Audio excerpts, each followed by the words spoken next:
Hey, apologies for the late start. I'm babysitting my nephew Levi, who's 5, and we've been out collecting bugs, and the bugs took precedent over the Houston Texans. This is how I've felt for the last 3 days. I went into a deep funk. I barely wanted to think about him. I did a video about Will Anderson in which I misidentified Daniil Hunter as Will Anderson, so I had to take that video down. And I kind of like went on hiatus on this mini bye week. This was the worst mini bye week I've ever had because it was not fun. It was not fun up there in New Jersey. So I'm going to go through CJ's post-game press conference because there was a snippet in there that I missed early on Friday morning that I don't want to read too much into, but this is CJ. We'll get to CJ Stroud talking about what needs to improve. The line right now is heavily favoring the Lions, as you might expect. The return of Nico Collins, which D'Amico said he's day-to-day,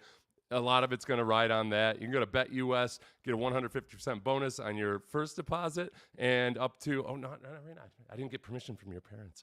This is it's for you to be on camera. Let's leave. Here, I'll show you the bugs. These are the bugs. How many bugs did you get? 4 bugs. We got a woolly bear and a caterpillar and a ladybug and a fly, right? Oh, and an ant. All right, black ant, not a red ant. But I think that might get tweaked with the addition of Nico Collins if he comes back. I know that D'Amico said he's day-to-day, so we'll see about that. They play things pretty close to the vest. The Jerome Carvin guy, the offensive lineman they signed, I've not dug into that at all. Here's CJ immediately after the game when asked, was tonight a wake-up call? Yeah, I would say that. We've had a couple wake-up calls this year. I would say, we just got to honestly just play football better, execute better, stop pointing the finger, and realize, at the end of the day, like, this is not winning football, and we can't keep squeezing our way by every game. We are a really good football team. We have a lot of really good football players. Once we buy into the systems and what is being, coached, and also we got to be able to have leadership to take over. So, I believe, this isn't the end, but this is definitely a great wake-up call for us to, tighten up the ship. And, this is now playoff football is November, December. So we got to be able to – this is going to be the chunk of our schedule. A lot of great teams we're playing on prime time, and, we got to be able to find ways to win. Yeah, so we got to stop pointing the finger. That concerned me. He didn't say we can't start pointing fingers. He said we got to stop pointing the finger and that everybody needs to buy into the system. I have no choice but to read into that as the offensive line, that he's talking about the offensive line. Maybe it's the offense as a total. There's just not enough guys that are in sync and doing exactly what they're supposed to be doing. But that's what the offensive line as a position group looks like. Even the guys that are performing pretty well, it doesn't always look like they're in sync and in lockstep. And, like Titus has been good in pass protection. I think he's been less physical than I would like sometimes, and he gets driven back into CJ's lap. But on the sum total of things, it's the run game where I feel like across the board, there's just too much miscommunication. And then obviously the interior offensive line when it comes to the movement by defensive linemen, twists and stunts and everything else like that. That's just a mess right now. And I get frustrated because there's no easy answer for what they need to do better other than play better across the board. Obviously, Kenyon Green was the big glaring issue, but it's more than that if they want to genuinely be a great offense. You watch the Lions and watch their offensive line perform and operate. And, Penei Sewell is in just a different class of football player than either Laramie Tunsil or Titus Howard. He just flat out is. So this is where, as we approach the bye week in a few weeks, I mean, it's a late bye week this year. That's too late to make coaching changes. I think if there was going to be a coaching change, we would have heard about it right now. So that's where I know some of you saw you wanted me to keep that roid rage energy from this week. I've got my nephew with me, so there will be none of that. But also, it's just really frustrating. It's really frustrating, especially when you start to see CJ take the abuse that he's taken. What does he have to say about operating behind the shaky pass protection?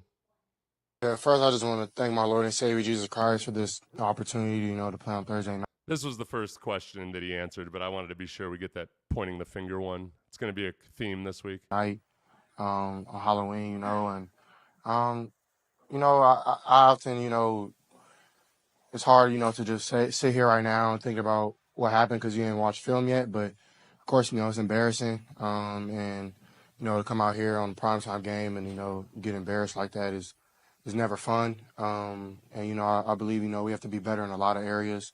And that starts with me. I think there's plays I got to make, throws I got to make. Times I got to sit in the pocket and just trust my guys. So I really point the finger at me and realize, I got to be better as a football player. And, if we want to win, this is not the recipe for it. We got to learn how to dominate and stop learning how to, just go with the flow and play in the fourth quarter. Like we should be able to, play good in the first half and then roll into the second. I think we got to have a better mindset as a whole.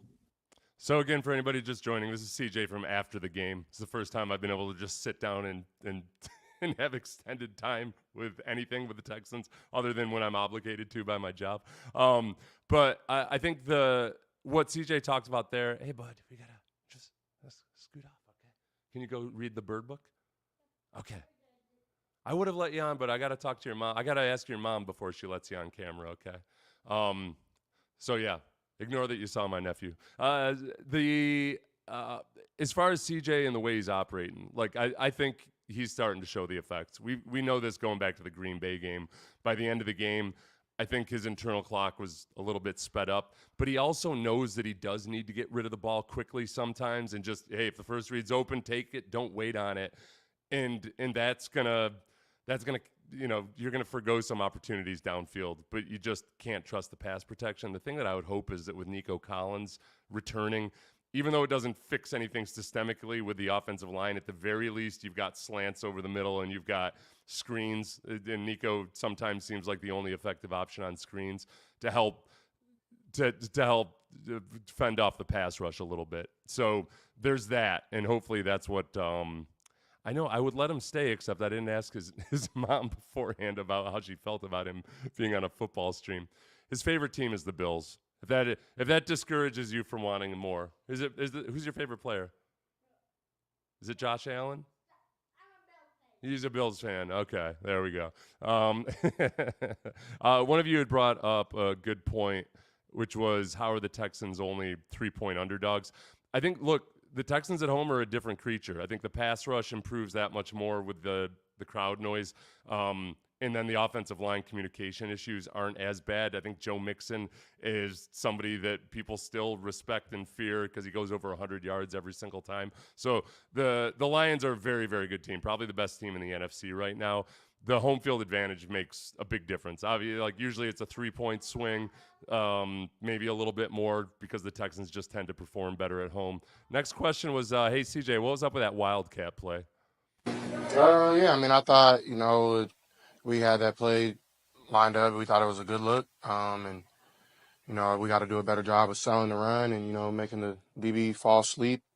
And, I got to find a way to maybe go just catch it. I thought I got held, or I'm not a receiver, so I don't know. But, I thought they got a couple calls that we didn't get. But at the same time, at the end of the day, man, like, we can go this call, that call. We didn't win the game, and we got embarrassed. We got kicked from point A to point Z. So we got to get a lot of things fixed. Okay, this is the thing. This is the thing about that Wildcat play is that they did not sell the run. I watched that from the end zone view, and there's no linebacker or safety in the world that was going to watch what the O-line was doing and think that was run. It didn't look anything like it. And if it was run, I mean, it's a run to the left anyway. So you're not taking. I didn't like the design of the play. I certainly didn't like the execution by the offensive line, and that goes off. There we go. Wait, count the bugs. Be sure all the bugs are still there. Yeah. Is the woolly bear in there? There you go. We gave him leaves. So it comes back to the offensive line. The tight ends are what they are. They're improving in some regards, but Dalton Schultz is what he is.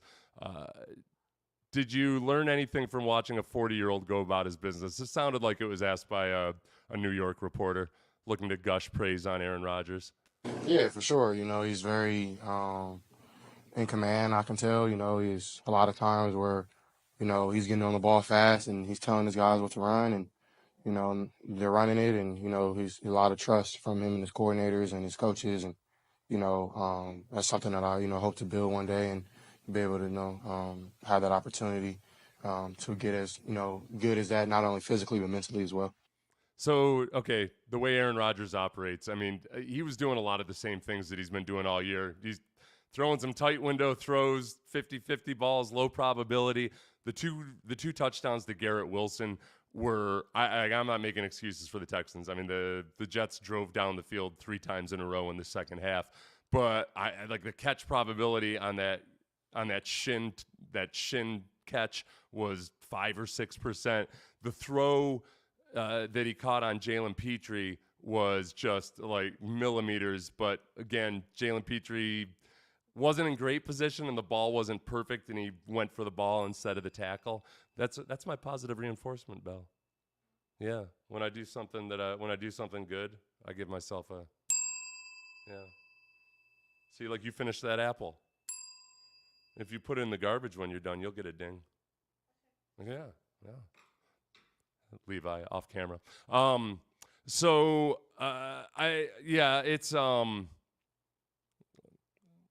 I forget.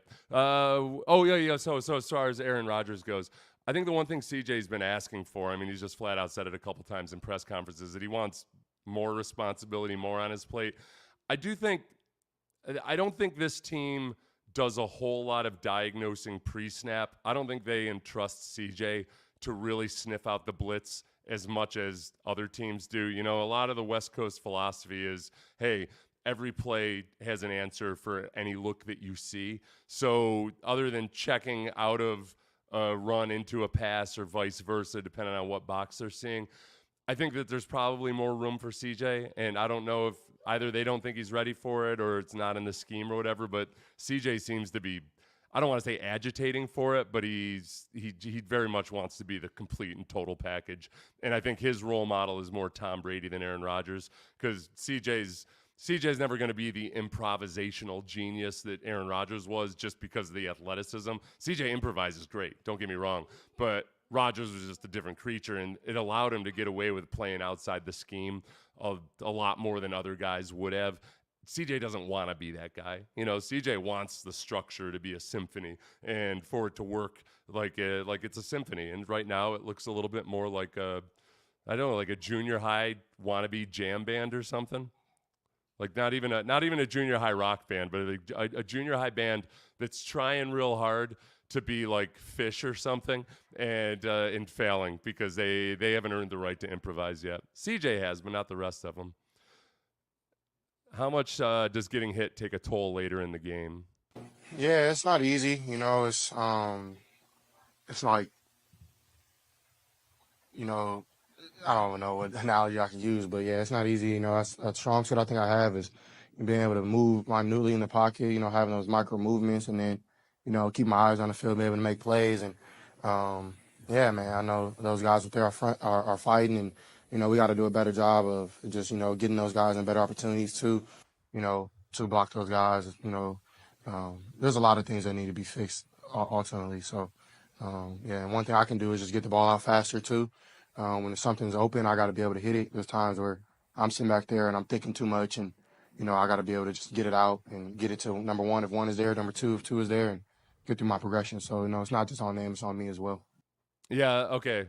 Is there an analogy that he couldn't think of in the moment after just having played a whole football game? I would say that it's like having a really unreliable car and you're about to go off on a trip and you just don't know exactly what you should plan for. Like almost to the point where you want to be sure you stop for gas and check the vehicle every hour or so. Driving cross country in an unreliable vehicle. That's what he's in right now. He's driving in an unreliable vehicle. He can't tell anybody when he's going to show up because there's going to be 3 breakdowns along the way, and it affects your decision making, and you can't get it out of your head when you're driving just an old hoopty, and you know that you can't rely on it to get to the airport on time or anything. It affects everything else, and I think that's what we're seeing out of CJ now is that he does a great job of keeping his eyes downfield while he's under duress, but there's only so much you can do, and especially if stuff's not developing. And I think not to make excuses, but it's just a whole different joint when Nico's in there. I think there were a couple times in the game the other night where CJ maybe would have let it fly on some of the out routes or on some of those boots. I think he would have thrown it if it was Nico or Tank, but he didn't quite trust that Mechie was open or quite trust that Hutchinson was open, and they would have had to be in really good throws, but there was plenty of room between those guys on the sideline, and CJ decided to just pull it down and run for the first down, which is probably the smart choice. But I think that trust factor, especially now, with two of your top three guys out, that everything changes a little bit. And not to overly simplify it, but Nico might fix a lot more of that. It's not, I don't think it's going to be enough to make us feel awesome about it, but I think the offense can function a lot better with Nico back. He was asked about Tank Dell's performance, speak of the devil. Yeah, I mean, it was evident that, he had to step up big time, and he made a lot of big plays for us, and, we got to keep that up. I thought Mesh did a good job, and Rob and Hutch, but we got to find a way to, to get those guys more involved. It starts with me, making throws, and, we got to put those guys in position to win. They were winning a lot of routes. It's just, we got to be able to protect too, and there's a ton of things that we can sit here and rabble about, but yeah. Yeah. Oh yeah. Everybody. Yeah. Hey, hit the like button while you're here, please. I'm babysitting while I'm doing a live stream that I started 1 hour late. I had to take a video down earlier because I had just made a horrible clerical error. But please, like. If you like this, you're gonna like anything else. As far as, again, not to hit it again, but just look, obviously Tank had a good night the other night, or did some really good things. The addition of Nico changes a lot of it. Somebody had asked about why the run game is working. I think that Joe Mixon preceded good run blocking. I think the run blocking has improved in some respects. There's still too many instances where you look at Shaq Mason and Titus Howard, and they're not moving so hot. They move around, like when they got to get somebody in space, or when Titus has to try to reach somebody, on some of the zone schemes, it doesn't always look so pretty. The guys on the interior with Juice Scruggs and whoever's playing left guard, and then Shaq Mason at times aren't handling movement in the run game. This is the scary thing, because one thing that teams have realized is, okay, if we put both defensive tackles in the A gaps and then just fire up field, we can disrupt the pulling guard. And there was I was jealous as a defensive tackle, because the non-Quinnen Williams, was it Kinlaw, defensive tackle, just completely blew up one of the run plays in the fourth quarter down in the red zone by just jetting through the A gap. Shaq couldn't get to him. He disrupted Kendrick Green, who was pulling, and the play was dead in the water. And I don't know. I mean, there's only so much that you can do other than make that block, get there faster.